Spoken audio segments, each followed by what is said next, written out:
Hello and welcome back to Aetheral Space 9.30. Breaking. We are back.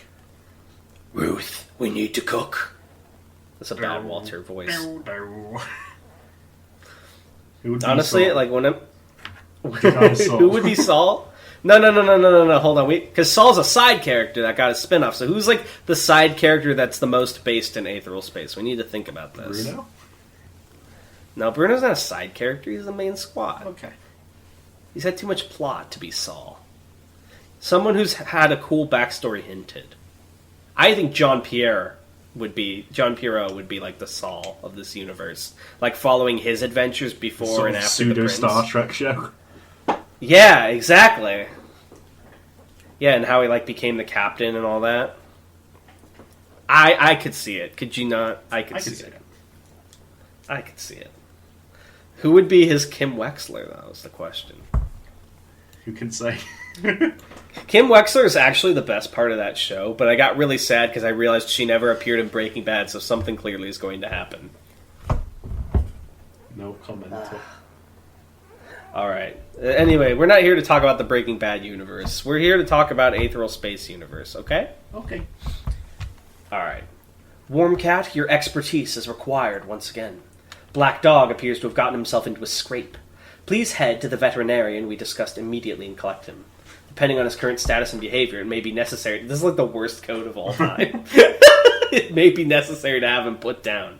Hopefully that will not be the case. Wishing you the best of luck, Owner. Intercepted message, context unknown.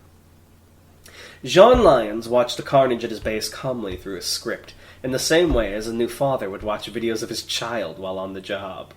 Judging from the security footage, he'd already lost a few low-level agents, but that was usually unavoidable in this line of work. Olga was out on her current mission in regards to Muzazi, and he assigned Solstice and Equinox to new tasks as well. Those were like the weirdo twins, right? Yeah, the Mario brothers. Yeah. The only concern he'd had when he'd been informed of the attack was how Helga would respond. That was now no longer a concern. She had done her duty and begun eliminating those who had come after her. Lyons couldn't be more proud of how far she'd come. He really was just like a proud father. Still, he couldn't dally. There was work for him to do as well. He adjusted his janitor's cap and returned his script to the front pocket of his uniform. He was in high spirits all the same. He whistled as he strolled down the hallway of the Humulist headquarters, cleaning automatic following loyally behind him. It had been such a long time since he'd done legwork. You forgot the satisfaction of the little things. The first blow shattered Ruth's chest plate. The second broke a couple of ribs. No, she was eating those! Ruth went flying across the room, smashing her way through a table. I think I stuffed these ribs into my uniform. Smashing her way through a table and into the far wall, shattering the mirror that had been hanging there. As she groaned, picking herself up from the bed of broken glass, she saw Helga stepping out of the cell, sparing Mila only a single glance. This is Helga talking, sorry. Run away, Helga said quietly. Ruth doubted she'd received the same kindness. And to her credit, Mila did not run. She took a single step back, but who could blame her after seeing that? Her body screamed, but Ruth ignored it as she rose to her full height. The weakness of the people guarding this place had been a little suspicious, but now she understood. The prisoner herself escaping had never been a possibility, and she was more than capable of guarding herself. Ruth wiped blood from the corner of her mouth. "Some thanks for the rescue," she grunted, spitting out whatever blood remained on her tongue. Helga's eyes returned to Ruth. "I never asked you to rescue me. I don't need rescuing. The only person who put you in this situation is yourself." Her stance was seemingly casual, hands at her sides, but Ruth could see the hidden tension in her muscles. She was ready to burst into motion at any second. The speed of those first two attacks had been horrifying. Ruth had been struck twice before the thought of blocking her using the Bless set could even be processed. When Dragon had told her and Skipper the story of what had happened on Yaslov... Why was there a comment on Skipper? Fool. He had mentioned that Helga used Aether in an unusual way. Rather than coating her entire body with it, as most people did, she poured the entirety of her Aether into a specific part of her body at the very moment she needed it. It would leave her vulnerable if Ruth could get a hit in, but it also meant that Helga's attacks would be devastatingly powerful. Helga stepped forward, and instantly she was in Ruth's face. The pinpoint Aether had been used on specific muscles in her legs, right as they were needed to move. The switch from slow to fast movement was disorienting, and it slowed Ruth's reaction time further. That was no doubt part of Helga's intent. She was good at this. Ruth Blaine had learned how to fight, but Helga Malwarian had learned how to kill. Efficiency in murder was baked into her very soul. 3 strikes so quick they might as well have been simultaneous. One to the temple, one to the heart, and the third a kick right into the back of Ruth's leg. She crumpled down like a doll. Popcorn, my throat hurts. The best thing about these gardeners, Dragan reflected, was the fact that they wore helmets. From the information they managed to scrounge together, the humanist Apex Bishop, Gertrude Half, liked to make a big show of tending to her garden herself, but the fact of the matter was that such a big installation required dedicated staff. Apparently Half took some kind of exception to that, and so the gardeners were required to conceal their faces when they were working. How lucky for Dragan and Bruno, and how unlucky for the gardeners. After tying his hair back into a rough ponytail, Dragan knelt down and tugged the helmet off the unconscious gardener. Bruno had already... Doesn't gardening go against humanist doctrine because it's growing something? Who can say? Well, yeah. Bruno had already taken... But it's like a well-known fact that she has a garden, so isn't that like a But the seeds already exist is the logic. Right. Okay. Bruno had already taken the clothes of his unfortunate victim, standing there in full plastic garb. Dragan can imagine finding these kinds of uniforms in the trash, so does that mean they were custom-made? The tenets of humanism seem to be ignored more and more the higher up you went. See, Dragan's just like me for real. Oh god, I can't believe I said that. I feel disgusted with myself. You look down, you've begun to change. He put the helmet on, using straps to secure it against the back of his head. 2 of them were standing in an apartment, artificial cleaning grain battering against the windows outside. Bruno really was scary good at this kind of thing. After Dragan had relayed his plan, he'd managed to track down their victims within the hour. The work he'd done for the UAP was nothing to scoff at. "You done?" Bruno asked, voice muffled just slightly by the helmets. "The stuff I put in their tea will only keep them out for a couple of hours, so we don't want to waste any time." "Right," Dragan nodded, throwing the white plastic cloak over himself. These uniforms would hopefully get into Hearth's private quarters, but from there things would get a little more tricky. They didn't know precisely where Muzazi was being held, and investigating while keeping the cover would be difficult. I said very tricky too, I there. This guy loves tricky. Writing this sentence was very tricky. Ordinarily, Dragan would use Gemini World to quickly search, but with that anti-Aether ability being a factor, he was entirely unwilling. Yeah, because didn't we discuss that if she used it while he was doing that, he would just be trapped forever? He wouldn't even be trapped. He is the Aether for that time. He would just cease to exist. Yeah, which is horrifying to think about. Besides, there would probably be enemies around on the lookout, like those bandaged men Half had used the night before. If possible, Dragan didn't want this to turn into an outright fight, but only if possible. "Let's go," he said. Mila watched, horrified, as Ruth crumpled down to the floor, visibly bleeding from her head and chest. Those attacks had been fast enough that Mila had barely been able to perceive them, but that had surely been a kill. Her legs trembled beneath her, and as Helga turned to look back at her, they trembled even more. "I told you to run," Helga said sadly. Mila shook her head. I can't. I'll give you another chance. Just go through the door and leave. I'll make sure nobody comes after you anymore. I can do that much." I can't," Mila repeated, and then before she could lose her nerve, she continued. "Helga, are you really happy with this? With ending things like this?" Helga sighed. "It doesn't matter if I'm happy, Mila. It matters if my actions are necessary or not. I have people relying on me." "That's not..." Mila shook her head, but the certainty in Helga's words was enough to throw off her thoughts.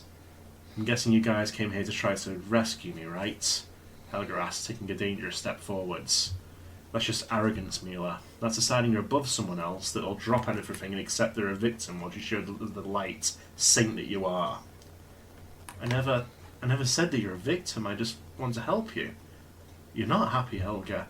It doesn't matter if you don't think you should be happy. I care about you. I want good things to happen to you. That's not arrogant, is it? That's just wanting to help." Helga took another step forward. "No, that's not arrogance. That's delusion." "What?" Oh my god, she's so mean. You're such a bitch. "The person you care about doesn't exist, Mila. The Helga Malwarian that served as partly humanless was a character we made up. I remember Lyons handing me her backstory, 3 pages. The thing you fell in love with was 3 pages on a piece of paper, Mila. That's all. It's..." She paused for a moment. "It's pathetic to pretend otherwise. I think you're pathetic. Mila ignored the stab to the heart, and this time spoke clearly. And why are you crying? Helga frowned and then raised a hand to her face. Indeed, her eyes were wet, tears slowly streaming down her cheeks. She looked down at them on her hand as if seeing them for the first time. I know there are people relying on you, Mila insisted, but I'm sure there's a way we can help them too. You're strong, Helga. You can break them free. I'll help you do it. Then you can find a life of your own, not something written for you on a piece of paper. Please. Please. For the first time, Helga seemed to falter. She paused in the middle of the third step, the one that would have brought Mila within her range. She began, Popcorn. Hey, growled Ruth Blaine. Bitch! Helga whirled around at once, reflexes no doubt honed by excessive combat training. Yeah. It was a wonder she hadn't noticed Ruth getting back up already. Well, Mila hadn't noticed either, and she'd been looking in the right direction. Ruth was still bleeding from her temple and chest. One leg was still unsteady beneath her as she stood up, but the mad grin on her face was enough to dispel any notions of weakness. Crimson aether, far brighter than Helga's, crackled inside the pits of her wounds. Oh, do they have the same color aether? Isn't Helga's crimson too? Damn, that hurt. Helga's dark red. Gotcha. Ruth sighed, her voice raspy and hoarse. You know what you're doing, huh? Helga adjusted her stance slightly, ready to retaliate against anything Ruth did. I thought so. I meant for that attack to kill you, though.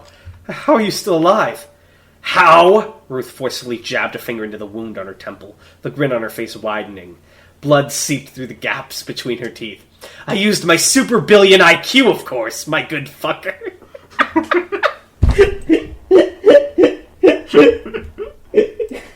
Where did this come from? Dan, help. Where did my good fucker come from? Where is this Ruth dialogue? Perhaps Lord. The next sentence. The way she was speaking was bizarre, her words slurred, and she was swaying on her feet even as she taunted Helga. It was as if Ruth Blaine was drunk on her own survival. Helga, for her part, seemed to relax slightly. She looked Ruth up and down. I see, she said quietly. You're actually more hurt than you were before. You used an aether burn to boost your defenses right when I hit you. That saved you, I'll admit, but the backlash has left you in no position to fight me. I thought a burn killed you, didn't it? Well, you can. It deteriorates your body as you do it. You can stop. Oh, okay. You think so? Ruth taunted, aether crackling over her body. You really think so? Huh? I think I can fight. I think I can kick your ass, actually. I figured out your weakness. Her weakness? Mila murmured, hands clasped to her chest. She hadn't intended for the question to actually be answered, but Ruth's eyes flicked over to her all the same. Stamina, she spat. The saliva tinged with blood as well. It's because of the half-assed way she uses her aether. She's not an aetheral magical girl. Ruth's fucking high as shit. I'm trying to do this seriously for you, but come on. It's meant to be weird. She's not an aetheral magical girl. I fucking love Ruth. I would marry Ruth. She's not an aetheral magical girl like me, so she can't keep fighting for ages and ages and ages. The only part of her getting aether is the part she's attacking with, so the rest of her body gets tired like normal. So, Helga grew tired of the exposition. She rushed forward, closing the distance that had grown between her and Ruth, thrusting her hand forward to destroy Ruth's arm. But Ruth Blaine did not do as one would expect. She did not dodge. She did not even block. Instead, she left Helga's target wide open, as she rushed forward for a punch herself. If you're attacking, Ruth screamed, that means you can't defend, right? They bit each other simultaneously. Helga's jab mangled Ruth's right arm with a sickening crack, the broken limb swinging free on the joint. Ruth's punch struck Helga in her unprotected stomach, causing her to double over and hack up a mixture of spit and vomit. Judging from the grin still on Ruth's face and the agony on Helga's, it was easy to judge who'd come out feeling worse. I'm not through, Helga hissed, seizing Ruth by the shoulder, bringing her other hand down in a devastating chop.